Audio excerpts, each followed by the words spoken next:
मैं पड़ोस में रहने वाली सानवी दीदी के घर की तरफ बढ़ गई। सोचा, हो सकता है उनसे बात करके अपनी परेशानी का हल निकाल सकूं। दरवाजा पूरी तरह बंद नहीं था, इसलिए बिना नॉक किए मैं अंदर चली गई। वैसे भी अब उनसे मैं इतनी घुल मिल गई थी कि सामान्य औपचारिकता की जरूरत नहीं रह गई थी। तभी मुझे सानवी दीदी की जोर जोर से लड़ने की आवाज आई। किसी पर बहुत बुरी तरह नाराज थीं। मुझे लगा शायद मैं गलत वक्त पर आ गई हूं, इसलिए चुपचाप निकलने ही वाली थी कि तभी मैंने कुछ ऐसा सुना जिसे सुनकर मेरे होश उड़ गए। थकावट की वजह से आज आंख बड़ी देर से खुली थी। जैसे तैसे फ्रेश होकर चाय लेकर बालकनी में रखी कुर्सी पर बैठ गई। बेटे रुद्र के जाने के बाद आज पहली बार अकेलेपन और खालीपन का आभास हो रहा था। पर वह भी कब तक अपनी माँ के पास रहता? एक न एक दिन उसे अपनी जिंदगी की शुरुआत तो करनी ही थी। पिछले सप्ताह रुद्र ने कहा, माँ, अब आप रिटायरमेंट ले लो और मेरे साथ चलो। तू कहाँ जा रहा है और मैं क्यों रिटायरमेंट लूं? मैंने अचरज से उसकी तरफ देखा। उसने कहा, माँ, पुलिस अधीक्षक ट्रेनिंग के बाद मुझे पहली पोस्टिंग मिली है। जितनी खुशी उसे पुलिस अधीक्षक के चयन के समय हुई थी, आज उतनी ही तकलीफ उसके दूर जाने से हो रही थी। पर किसी तरह खुद को मजबूत दिखाते हुए मैंने कहा, रुद्र, मैं कहाँ कहाँ तुम्हारे साथ घूमूं? तुम अब बहुत बड़ी जिम्मेदारी के पद पर हो। अपना काम ईमानदारी और पूरी लगन से करना और मेरी फिक्र मत करो। मैं अभी अपना काम करने में सक्षम हूं। और फिर तुम्हारी नेहा माँ और लखन चाचा तो है ना मेरे पास। नेहा और लखन भैया के बहुत समझाने और भरोसा दिलाने के बाद रुद्र बीकानेर के लिए रवाना हुआ। अचानक फोन की घंटी सुनकर सोच से बाहर आई। जरूर रुद्र होगा, चैन नहीं है उसे भी। सोचते हुए फोन उठाया। मेरे कुछ कहने से पहले ही उधर से एक महिला की आवाज आई। हेलो। हेलो, प्रिया है क्या? उफ, ये तो उसी की आवाज है। अब क्या लेना है इसे मुझसे? मेरा सब कुछ छीन कर भी चैन नहीं। मैंने बिना कुछ बोले फोन रख दिया। इतने वर्षों बाद उसकी आवाज सुनकर मेरे हाथ पैर सुन्न पड़ गए। दिल दिमाग दोनों मेरे बस में नहीं थे। उसके प्रति दबी हुई नफरत और बढ़ गई। इतने वर्षों बाद उसने फोन क्यों किया? मुझे लगता है मेरा घर उजाड़ कर अभी तक मन नहीं भरा उसका। नाराजगी और नफरत से मेरा सिर दर्द और बढ़ गया। किसी तरह खुद को समेटे सोफे पर लेट गई। नेहा दीदी से बात करूं क्या? पर वो अभी हॉस्पिटल में होगी, अभी फोन करना मुनासिब नहीं। इसी उधेड़बुन में कब नींद आ गई, पता ही नहीं चला। आंख खुली तो 3 बज चुके थे। दर्द कुछ कम हुआ तो भूख भी लगी। आज शिमला की छुट्टी थी, इसलिए रसोई में कुछ बना ही नहीं। मेरा कुछ बनाने का मन नहीं कर रहा था। अभी तक उसकी आवाज मेरे कानों में गूंज रही थी, पर भूख के आगे मन कब तक मना करता। रसोई की तरफ खुद ब खुद चली गई और सोच रही थी, आखिर उसके फोन करने का मकसद क्या था? इतने वर्षों बाद उसे मेरी याद कैसे आ गई? उसकी धोखे की कहानी फिर आंखों के सामने घूम गई, जैसे कल की ही बात हो। बचपन में मैंने अपने माता पिता को एक सड़क दुर्घटना में खो दिया था। लड़की होने के नाते घर वालों ने मेरी जिम्मेदारी लेने से इनकार कर दिया। ऐसे समय में मेरी मामी मेरे लिए खड़ी हुई। उन्होंने दादी और घर वालों को खूब खरी खोटी सुनाई और मुझे लेकर उत्तर प्रदेश आ गईं। मामी मामा का एक बेटा था, राहुल। मेरे रूप में उन्हें एक बेटी मिल गई और मुझे माता पिता के साथ साथ एक भाई। नानी माँ के गुजरने के कुछ समय बाद मामी भी चल बसीं। मैं मामी मामा के प्यार दुलार में बड़ी हुई। माता पिता को कभी देखा नहीं था, इसलिए वही मेरे लिए माता पिता थे। मैं उन्हें माँ बाबा बुलाती। पढ़ाई के साथ साथ माँ की सीख से मैं गृह कार्यों में पारंगत हो गई थी। रंगरूप भी ऐसा कि कोई देखकर प्रभावित हुए बिना न रहता। समय बीतता गया। राहुल भैया इंजीनियरिंग पूरी करने के बाद विदेश चले गए। उन्हें वहीं अपनी एक सहकर्मी से प्यार हो गया। भैया ने फोन पर अपनी प्रेम कहानी माँ बाबा को बताई और अगले महीने शादी की इच्छा जताई। बाबा ने तो सहर्ष स्वीकृति दे दी, पर माँ कुछ दिन नाराज रहीं। भैया यूपी आ गए और शादी ब्याह की तैयारियों में लग गए। माँ भी अपने इकलौते बेटे से कब तक नाराज रहती। भैया को देखते ही सारी नाराजगी भूल गईं। सभी रस्म रिवाजों के साथ धूमधाम से भैया का विवाह संपन्न हुआ। भाभी बहुत खूबसूरत और स्मार्ट थीं। दोनों की जोड़ी बहुत प्यारी लगती थी। मुझे बहुत खुशी थी कि भाभी के रूप में मुझे एक अच्छी सहेली मिल गई। महीना भर घर में खूब रौनक रही। माँ ने भी भाभी को खुले दिल से स्वीकार कर लिया था। एक महीना कब बीत गया, पता ही नहीं चला। अब भाभी भैया हम सबको छोड़कर वापस जा रहे थे। उनकी छुट्टियां खत्म हो गई थीं। उनके जाने के बाद घर में अजीब सी उदासी छा गई। कुछ महीनों बाद मेरे लिए बाबा के एक सहयोगी के रिश्तेदार के यहाँ से रिश्ता आया। लड़का दिल्ली में रहता था, बैंक में उच्च पद पर था। घर में सिर्फ माँ थीं जो गांव में रहती थीं। दहेज के नाम पर दुल्हन सिर्फ एक जोड़े में और विवाह 15 दिनों के अंदर ही होना चाहिए। ऐसा रिश्ता पाकर माँ बलाएं लेने नहीं थक रही थीं। बाबा भी हर आने जाने वाले से अपनी खुशियां बांटने लगे थे। पर एक सवाल सबके मन में था, विवाह के लिए इतनी जल्दी क्यों? माँ की सहेली की बेटी नेहा दीदी दिल्ली में डॉक्टर थीं। माँ ने दीदी को फोन पर सारी बात बताकर लड़के के बारे में पूरी जानकारी लेने को कहा। दीदी ने अपने स्तर से सभी तरह की मालूमात हासिल की और माँ को बताया कि लड़के का नाम विक्रम है, देखने में अच्छा है, नौकरी भी बहुत अच्छी है, 2 कमरों का फ्लैट खरीद लिया है और उसमें अकेला रहता है। भैया भाभी की सहमति मिल गई कि 15 दिन में शादी हो जाए। वो लोग भी 1-2 दिन के लिए आ जाएंगे। फिर क्या था, माँ बाबा विवाह की तैयारी में जोर शोर से लग गए। समय कम होने के कारण रिश्तेदारों की फौज तो जमा नहीं हो पाई।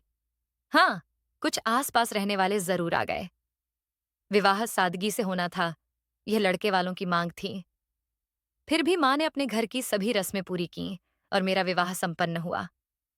सभी रिश्तेदार मुझ पर रींझ रहे थे कि इतने कम समय में ऐसा परिवार और इतना होनहार दूल्हा मिल गया। मुझे दुल्हन के रूप में देखकर माँ के आंसू छलक पड़े थे। फिर भी वो खुद को मेरे सामने कमजोर नहीं दिखा रही थीं। विदाई की घड़ी भी आ गई। माँ बाबा का धैर्य अब टूट चुका था। मुझे बाहों में लेकर दोनों फूट फूट कर रोने लगे। किसी तरह भैया भाभी ने दोनों को संभाला और मेरी विदाई कर दी। मैं पूरे रास्ते रोती रही, पर विक्रम 1-2 बार ही मुझे चुप रहने को बोले। कार में भी अपनी सीट पर तटस्थ बैठे रहे। उस समय मैंने कुछ ज्यादा ध्यान नहीं दिया। एक तो माँ बाबा से दूर जाने का गम, दूसरा अनजान लोगों के साथ रहने का डर। कोई और विचार मेरे दिमाग में नहीं आ रहा था। जैसे तैसे रोते बिलखते ससुराल पहुंची। वहां कुछ रिश्तेदार और सासू माँ मेरे स्वागत में खड़ी थीं। सासू माँ का व्यवहार बहुत स्नेहपूर्ण लगा। बड़े प्यार से मुझे कमरे में ले गईं, आंसू पोंछकर गले लगाया और बोलीं, बेटी नहीं है इस घर में, तुम आज से मेरी बेटी हो, अब रोना नहीं। हंसते हुए मेरे धीर गंभीर बेटे को संभालना। चलो, मुंह हाथ धो लो और बाल ठीक कर लो, कुछ देर में सभी मुंह दिखाई की रस्म के लिए आएंगे। उनका प्यार पाकर मेरा डर गायब हो गया। मैंने पूरे मन से खुद को वहां की रस्मों के लिए तैयार कर लिया। मुंह दिखाई के लिए पड़ोस की महिलाएं और घर में आए कुछ रिश्तेदार थे। सभी ने मेरी खूबसूरती और साथ आए साजो सामान की खुली दिल से तारीफ की।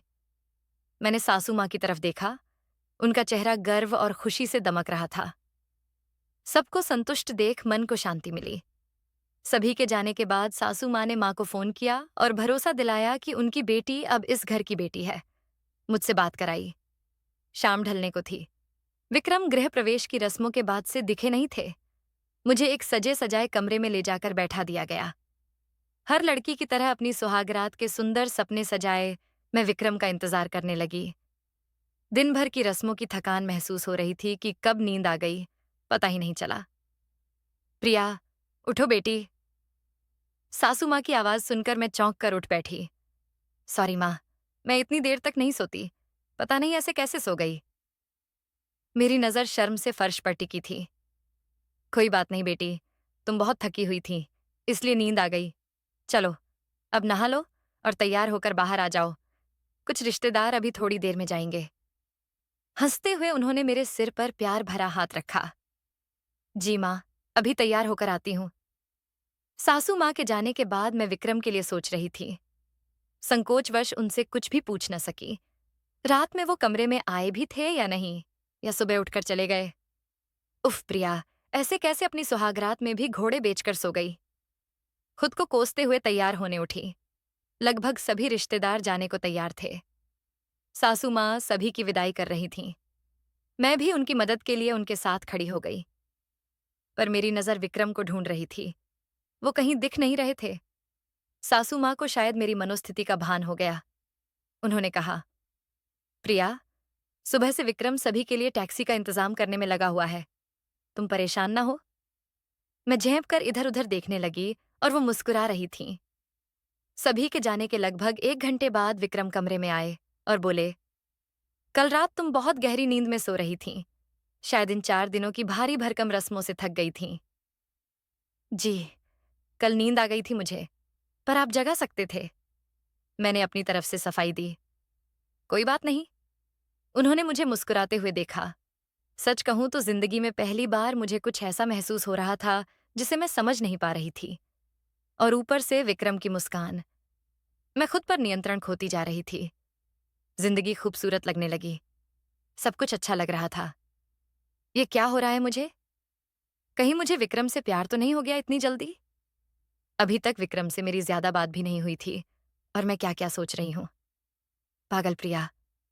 उससे बात करते हुए मैं खुद ही हंस पड़ी। कुछ दिन मैं ऐसी ही नई नवेली दुल्हन और उसके सपनों को जीती रही। मेरी प्यारी सी छोटी सी दुनिया में जैसे रस घुल गया था। फिर एक दिन सासू माँ ने फरमान जारी किया, बहू, अपनी भी पैकिंग कर लो। कल विक्रम के साथ अपने माता पिता से मिलने चली जाना और परसों दिल्ली। माँ, ऐसे अचानक?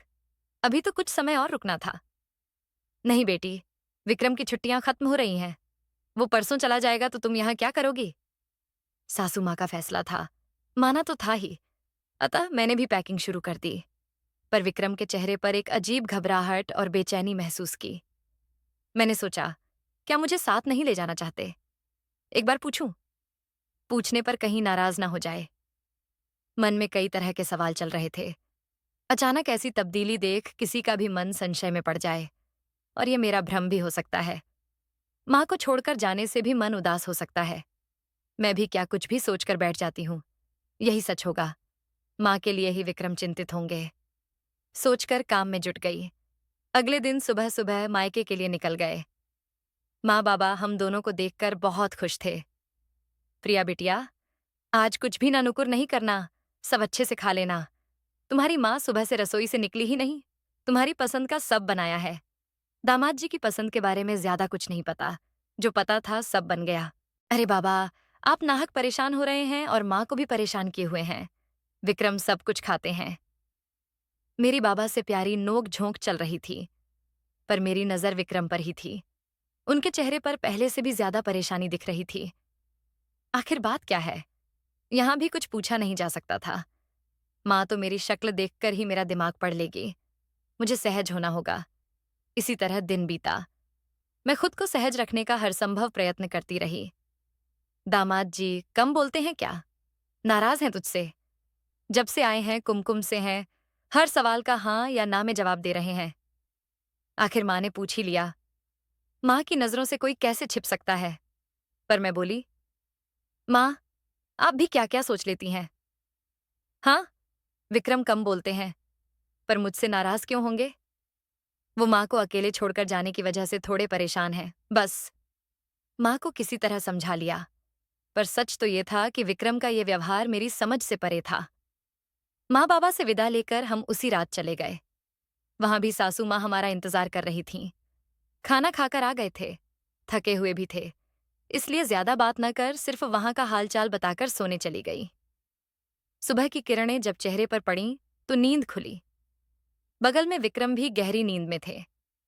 यूं तो सभी के सामने धीर गंभीर रूप में रहते हैं, पर अब उनके चेहरे पर कितनी मासूमियत झलक रही थी। मैं एकटक निहार रही थी। तभी विक्रम की आंख खुली। मुझे ऐसे देखते हुए वो झेंप गए। क्या बात है? आज सुबह सुबह इरादे कुछ ठीक नहीं लग रहे जनाब के। उनकी बात सुन मैं भी शर्मा गई। चोरी जो पकड़ी गई थी। पूरा दिन सामान समेटने में बीता। हम रात की ट्रेन से दिल्ली के लिए निकल गए। सुबह विक्रम का मूड ठीक था, पर जैसे जैसे आने का वक्त नजदीक आ रहा था, उनके चेहरे की परेशानी बढ़ती जा रही थी। स्टेशन से टैक्सी कर घर आ गए। विक्रम ने मुझे फ्लैट नंबर बताकर चाबी दी और खुद सामान उतारने लगे। घर तो बहुत गंदा होगा। लगभग 15 दिनों से विक्रम यहाँ नहीं थे। पता नहीं कोई मेड है या नहीं। यही सोचते हुए मैंने लॉक खोला तो मेरी आंखें खुली की खुली रह गईं। ये क्या है? इतने दिनों बाद आए हो फिर भी घर ऐसे साफ सुथरा जैसे हर रोज सफाई होती हो। पीछे आते हुए विक्रम से मैंने पूछा, आप इतने दिनों बाद आए फिर भी घर ऐसे साफ? हाँ, वो मेरी एक फ्रेंड की फैमिली भी यहीं रहती है। मैंने उन्हें सफाई के लिए बोल दिया था। विक्रम अटकते हुए बोले, ये तो सही किया आपने। अच्छा, किचन कहाँ है? तुम फ्रेश हो जाओ, मैं खाना ऑर्डर कर देता हूँ। तुम बहुत थकी हुई हो। खाना खाकर आराम करो। किचन देख लो और खाना शाम को बनाना। वो बड़े प्यार से मेरे चेहरे को अपने हाथों में लेकर बोले, जी, जैसा आप कहें हुजूर। मैंने भी नज़ाकत से आंखें झुकाकर कहा। फिर दोनों हंस पड़े। अगले दिन विक्रम के ऑफिस जाने के बाद दरवाजे पर खटखट की आवाज आई। मैंने दरवाजा खोला तो सामने एक बेहद खूबसूरत औरत खड़ी थी, जिसके हाथ में चाबी थी। शायद वो फ्लैट का लॉक खोलने की कोशिश कर रही थी। मुझे एक तक देखे जा रही थी, जैसे कोई अजूबा देख लिया हो। आप कौन? उनकी तरफ से ऐसे देख मैं थोड़ी घबरा गई, इसलिए सीधा सवाल किया। ये फ्लैट तो विक्रम का है, आप कौन हैं? उसने मेरे सवाल का जवाब सवाल में दिया। मैं विक्रम की वाइफ प्रिया हूं, कल ही हम लोग आए हैं। मेरा ये कहना था कि वो मुझे चौंक कर देखकर चकरा गई।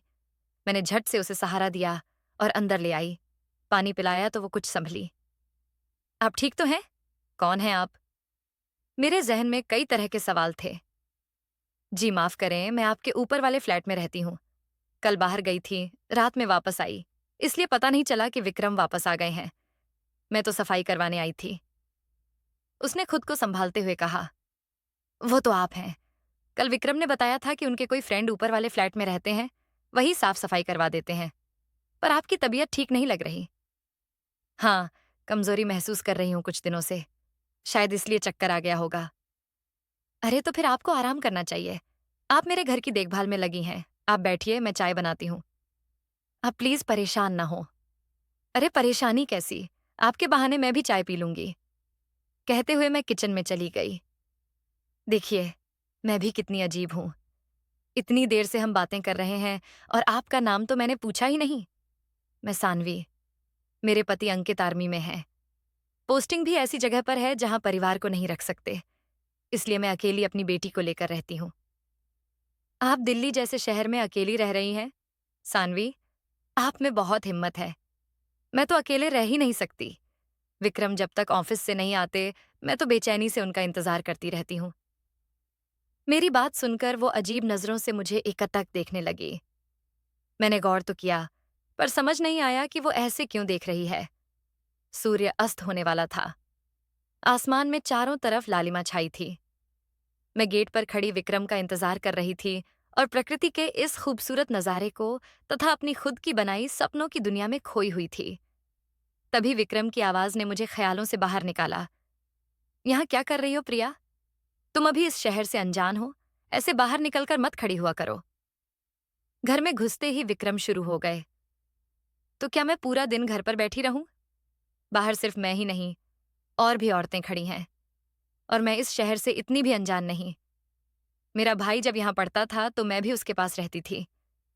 कहते हुए मैं चाय बनाने चली गई, या यूं कह लें कि बात बढ़ने से रोकने के लिए हट गई। चाय पीने के साथ विक्रम भी सहज हो गए। तभी मैंने सानवी जी के बारे में बताया। सानवी का नाम सुनते ही विक्रम बहुत असहज हो गए। उनके चेहरे पर हवाइयां उड़ने लगीं। हाव भाव अचानक बदल गए। क्या हुआ आपको? तबीयत तो ठीक है? मैं उन्हें ऐसे देख घबरा गई। नहीं, कुछ नहीं। मैं ठीक हूं, तुम परेशान ना हो। शायद ब्लड प्रेशर बढ़ गया होगा। कहते हुए विक्रम खुद को सहज करने की कोशिश करने लगे। क्या बात हुई तुम दोनों में? विक्रम ने पूछा। कुछ खास नहीं। उन्हें शायद हमारी शादी के बारे में पता नहीं था, इसलिए मुझे देखकर थोड़ी नर्वस लग रही थी। कहते हुए मैं डिनर की तैयारी में लग गई। समय बीतते देर नहीं लगती। ऐसे ही दिन गुजरने लगे। विक्रम मेरी तरफ से निश्चिंत थे और मुझे उनके प्यार पर पूरा भरोसा था। शक की कोई गुंजाइश नहीं थी। सानवी जी कब मेरी बड़ी बहन बनकर मेरी जिंदगी में अहम किरदार बन गईं, पता ही नहीं चला। हंसती मुस्कुराती, खुशियां बांटती, यूं ही दिन गुजर गए। एक दिन सुबह से ही तबीयत ठीक नहीं लग रही थी। विक्रम आजकल बैंक के काम से शहर से बाहर गए थे, इसलिए खुद ही नेहा दीदी को फोन करके उनके हॉस्पिटल चली गई। दीदी ने कुछ जरूरी जांच के बाद बताया कि मैं मां बनने वाली हूं। खुशी और डर दोनों भाव मेरे अंदर समा गए। मेरे आंसू छलक पड़े। दीदी ने भी खुशी से मुझे बधाई देते हुए गले लगा लिया। दीदी ने कुछ खास एहतियात बरतने और समय से मेडिसिन लेने को कहा। फिर मैं खुशी से घर की तरफ बढ़ गई। आज विक्रम भी टूर से वापस आने वाले थे। मैं उनका बेसब्री से इंतजार कर रही थी। अब यह न्यूज़ सुनकर मेरी बेसब्री और बढ़ गई थी। जल्द से जल्द घर पहुंचकर विक्रम को हमारी जिंदगी की सबसे बड़ी खुशी देना चाहती थी। घर पहुंच गई, पर विक्रम अभी तक नहीं आए थे। उनकी फ्लाइट की टाइमिंग के हिसाब से उन्हें घर पर होना चाहिए था। हो सकता है घर बंद देखकर वापस ऑफिस चले गए हों। फोन भी बंद आ रहा था। मेरी बेसब्री अब चिंता में बदल गई। दिमाग में तरह तरह की बातें आने लगीं। फिर मैं सानवी दीदी के घर की तरफ बढ़ गई। सोचा, हो सकता है उनसे बात करके अपनी परेशानी का हल निकाल सकूं। दरवाजा पूरी तरह बंद नहीं था, इसलिए बिना नॉक किए मैं अंदर चली गई। वैसे भी अब उनसे मैं इतनी घुल-मिल गई थी कि सामान्य औपचारिकता की जरूरत नहीं थी। तभी मुझे सानवी दीदी की जोर-जोर से लड़ने की आवाज आई। किसी पर बहुत बुरी तरह नाराज थीं। मुझे लगा शायद मैं गलत वक्त पर आ गई हूं, इसलिए चुपचाप निकलने ही वाली थी कि विक्रम की आवाज सुनकर मेरे कदम वहीं जड़ हो गए। विक्रम दीदी को शांत होने को बोल रहे थे। मुझे सहसा अपने कानों पर विश्वास नहीं हो रहा था और मैं विश्वास करना भी नहीं चाहती थी। फिर भी अपनी शंका दूर करने के लिए दरवाजे से झांक कर देखा। सामने विक्रम और सानवी दीदी बैठे थे। विक्रम के कंधे पर सिर टिकाए सानवी दीदी रो रही थीं। विक्रम, आखिर कब तक मुझे ऐसी जिंदगी जीनी होगी? मैं तुम्हारे लिए अपने पति की ना हो सकी। कभी सोचा है हमारे रिश्ते के बारे में? अंकित को पता चल गया और सबसे बड़ा सच, हमारी बेटी, जो अंकित को लगता है कि उसकी बेटी है, ये सच उसे पता चल गया तो वो ना मुझे छोड़ेगा ना तुम्हें। सानवी, तुम परेशान ना हो। ऐसा कुछ नहीं होगा जैसा तुम सोच रही हो। प्रिया को बहुत जल्दी माँ के पास छोड़ आऊंगा, फिर हम पहले की तरह रहेंगे। उन दोनों की बात सुनकर मेरा दिमाग सुन्न पड़ गया। जड़वत होकर अपने साथ हुए इस धोखे की दास्तां को खुद अपनी आंखों से देख रही थी और मुझे अपनी आंखों पर विश्वास नहीं हो रहा था। ये वही बेशर्म लोग हैं जो अपने प्यार भरे रिश्तों के साथ ऐसा खिलवाड़ करेंगे। मैं गुस्से और नफरत से कांप रही थी। तभी पीछे से आवाज आई, सुनिए, आप कौन? मैं पूरी तरह उस इंसान को देख भी न पाई और गिरकर बेहोश हो गई। जब आंख खुली तो सामने नेहा दीदी और आर्मी यूनिफॉर्म में एक फौजी को देखा। दीदी को देखकर मैं खुद को रोक न सकी और रोने लगी। क्या हुआ मेरी गुड़िया को? रो क्यों रही हो? अभी कुछ समय पहले खुश लग रही थी और अभी ऐसे। प्लीज बताओ क्या हुआ। मैंने दुख और क्रोध में रोते हुए पूरी बात दीदी को बता दी। ये भी नहीं सोचा कि सामने जो फौजी खड़ा है वो सानवी का पति अंकित है। मेरी बात सुनकर पहले तो उन्होंने विश्वास नहीं किया, पर पूरी बात सुनने के बाद उनका मन भी सानवी के प्रति नफरत से भर गया। सिर पकड़कर वहीं सोफे पर बैठ गए। तभी दोनों बेशर्मों की तरह एक दूसरे से अनजान बनते हुए आए और नेहा दीदी से मेरे बेहोश होने का कारण जानने की कोशिश करने लगे। उन दोनों को देखकर मन हुआ कि खूब चिल्लाऊं, सब कुछ चीख चीख कर बताऊं। मेरी नफरत बढ़ती जा रही थी। सानवी अंकित की तरफ बढ़ी, पर अंकित की आंखों में आंसू और क्रोध देखकर वहीं जड़ हो गईं। उन दोनों को अंदेशा हो गया था कि शायद हमें उनके बारे में पता चल गया है। अंकित ने बताया कि जब मैं बेहोश हुई थी तब वहां विक्रम नहीं थे। मेरे बेहोश होने के समय भी ये दोनों खुद को छिपाने में लगे हुए थे। ये सुनकर क्रोध से मेरा दिमाग फटने को हो रहा था। मैंने अंकित और नेहा दीदी से कहा, इन दोनों को कमरे से बाहर करें। मैं अब एक सेकंड भी इनको बर्दाश्त नहीं कर सकती। मेरी बातों से अब सब साफ हो चुका था कि मुझे सब पता है और अंकित को भी।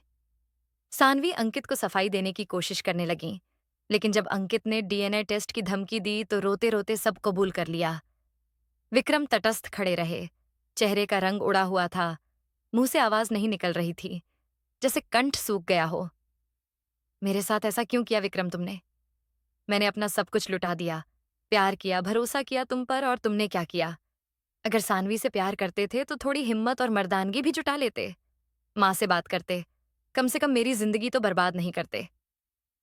कहना तो बहुत कुछ चाहती थी, पर जिसकी आंखों और विचारों में शर्म न हो, उसे कुछ भी कहने सुनने से क्या फायदा।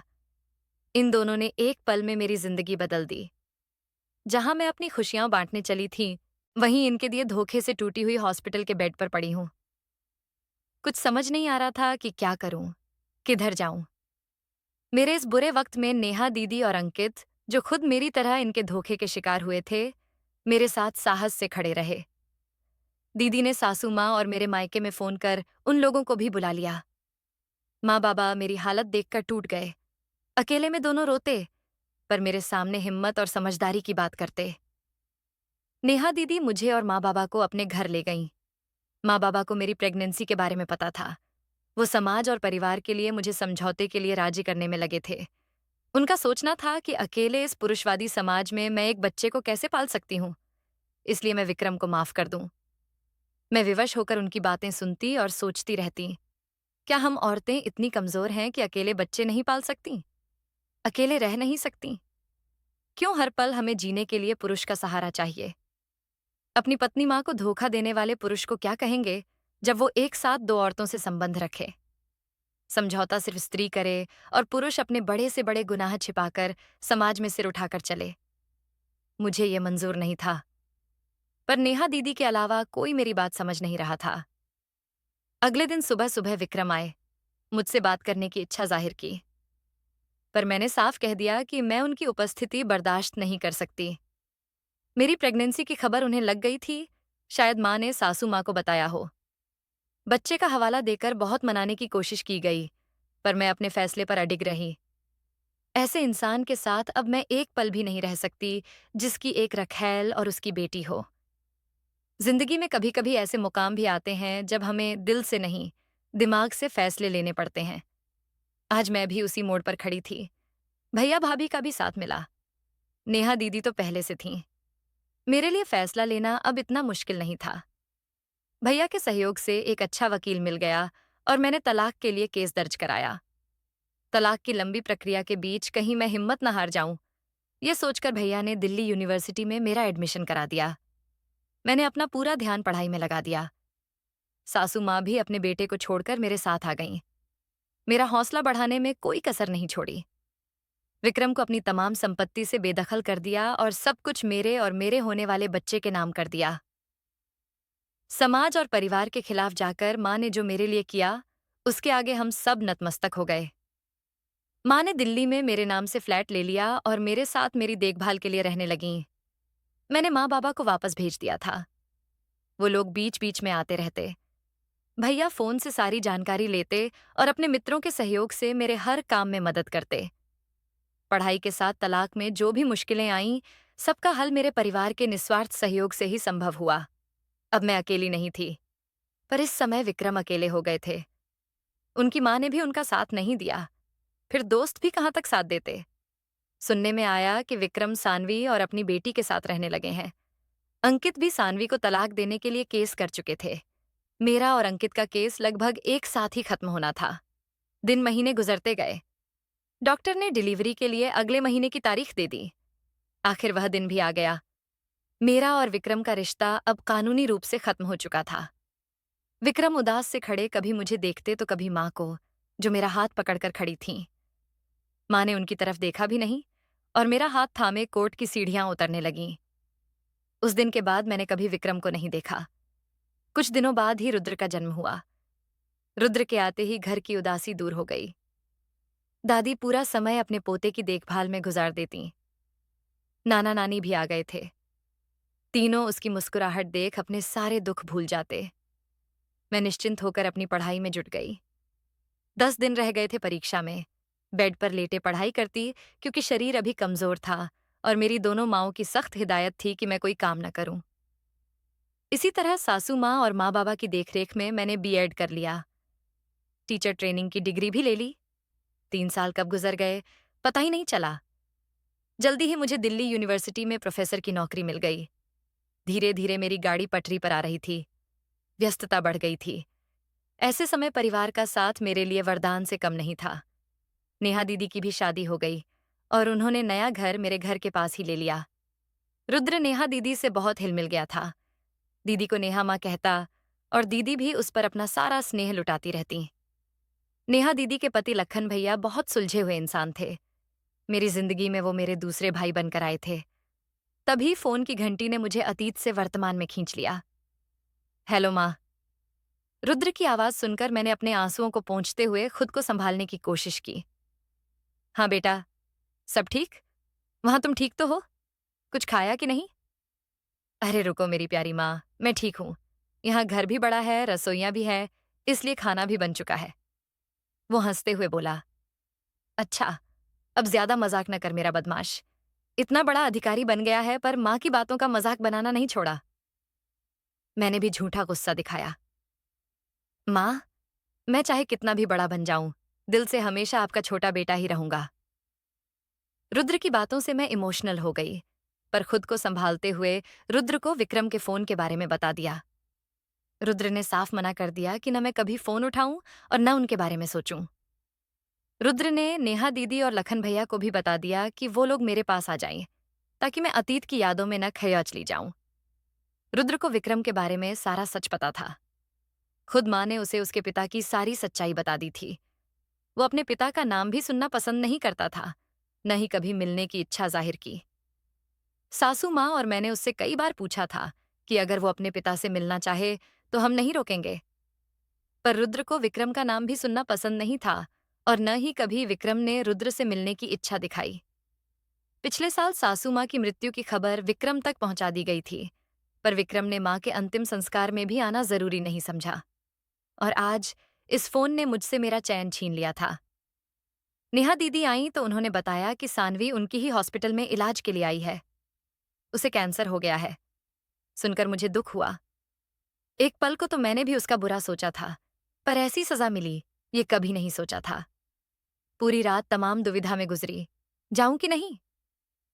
सुबह उठी तो सिर फिर भारी भारी सा लगा। नाश्ते के बाद दवा खा ली और तैयार होने लगी। कॉलेज जाने के लिए निकली, पर मेरे कदम न चाहते हुए भी हॉस्पिटल की तरफ बढ़ गए। विक्रम सानवी के बेड की साइड चेयर पर बैठे थे, टूटे, कमजोर और सिर झुकाए। शायद मुझसे नजर मिलाने की हिम्मत नहीं थी। मुझे देखते ही सानवी रोने लगी। हम दोनों तुमसे माफी मांगने का भी हक नहीं रखते, फिर भी तुमसे हाथ जोड़कर माफी मांगता हूं। हम दोनों ने तुम्हें बहुत दुख दिया। मुझे मरने से पहले मेरे गुनाहों की माफी मिल जाए तो मेरी तकलीफ कुछ कम हो जाए। रोते रोते लड़खड़ाती जबान से किसी तरह सानवी ने अपनी बात कही। विक्रम भी सिर झुकाए हाथ जोड़े खड़े थे। इन दोनों की ऐसी अवस्था देख खुश होना चाह रही थी, पर खुश नहीं हो पा रही थी। इन दोनों ने मिलकर मुझे जिंदगी का सबसे बड़ा दुख दिया, फिर भी मैं इनके दुख में खुद को दुखी महसूस कर रही थी। सानवी, माफ तो मैंने तुम्हें कब का कर दिया था, और विक्रम, तुम्हें भी। तुम दोनों से नफरत करने से ज्यादा मुझे अपनी और अपने परिवार की जिंदगी संवारने में खुद को लगाना सही लगा, और मैंने वही किया। काश तुम दोनों ने समय रहते अपने बारे में, अपने परिवार को पहले बता दिया होता, तो यूं मेरी और अंकित की जिंदगी में तुम दोनों नासूर न बनते। मेरे साथ तो मेरे अपनों का साथ और आशीर्वाद था, इसलिए आज मैं यहीं खड़ी हूं। आज मैं और मेरा बेटा जो कुछ भी है, माँ के बिना मुमकिन नहीं था। विक्रम, तुम्हें तो माँ ने जन्म दिया था, पाल पोस कर इस लायक बनाया, और तुमने अपनी जननी को ही धोखा दिया। उनके अंतिम संस्कार में भी आना जरूरी नहीं समझा। आज मैं बरसों से दबी हुई सारी भड़ास निकाल देना चाह रही थी, पर विक्रम की सिसकियां सुनकर रुक गई।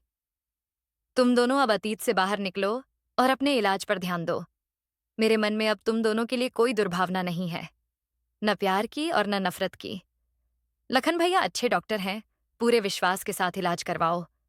कुदरत तुम दोनों का भला करे।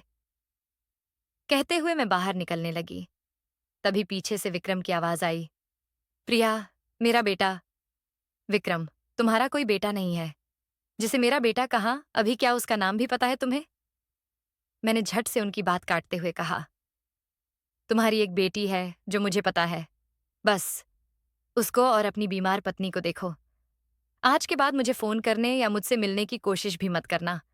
मैं यहां आई थी सिर्फ तुम दोनों को यह एहसास दिलाने कि अपनों का साथ कितना जरूरी होता है। धोखे और झूठ पर घर नहीं बनते। विक्रम उस कमरे से निकलते समय लगा कि मैं अपने अतीत की इन कड़वी यादों से भी निकल गई हूं। मेरा मन साफ हो गया, जैसे यादों की कड़वाहट ने मेरे मन से निकलकर मेरे मन को शुद्ध कर दिया। हल्की बारिश की बूंदें अपने चेहरे पर महसूस कर रही थीं और ठंडी हवाएं मेरे मन को तृप्त कर रही थीं। दोस्तों, प्रिया ने विक्रम को अपने बेटे के बारे में नहीं बताकर सही किया या गलत? तो दोस्तों, यह थी आज की कहानी। इस कहानी के बारे में आपकी क्या राय थी, ये कमेंट बॉक्स में जरूर बताइए।